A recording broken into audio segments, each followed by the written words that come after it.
நண்பர்கள் அனைவருக்கும் வணக்கம். நான் உங்கள் அன்பு. இன்னையோட நம்ம மக்காச்சோளம் போட்டு 58வது நாள் ஆகுதுங்க.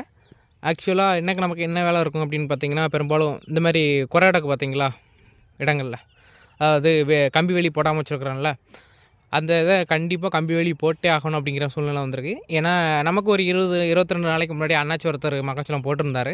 அவரோட வயலில் மக்காச்சோளம் எல்லாமே பால் கருதுகள் வெடிக்க ஆரம்பிச்சிருச்சு. அதாவது கருதுகள் நல்லா வெளியே வந்து கருதுகளில் மக்காச்சோளம் வர ஆரம்பிச்சிச்சு. பால் வெடிக்கிற அப்படின்னு சொல்லுவோம். அந்த மக்காச்சோளம் வந்து இப்போ காட்டுப்பன்றி தாக்குதலுக்கு உள்ளாயிருக்கு. கிட்டத்தட்ட அவர் நம்மள மாதிரிக்கு கம்பி வேலி அவரும் போட்டிருக்கிறாரு.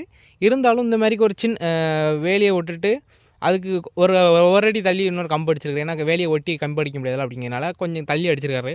அந்த கேப் வழியாக உள்ளே போய் காட்டுப்பண்ணி ஒரு 3-4 பாத்தி சொல்லி முடிச்சிருச்சு. அதனால் நம்ம இன்றைக்கி என்ன பண்ண போகிறோன்னா, ஃபுல்லாக கேப்பே இல்லாமல் இந்த தொண்டை அடைக்க போகிறோம். தொண்டை அடைச்சா தான் நமக்கு மக்காச்சோளத்தை காப்பாற்ற முடியும் அப்படிங்கிற நிலமை இருக்குது.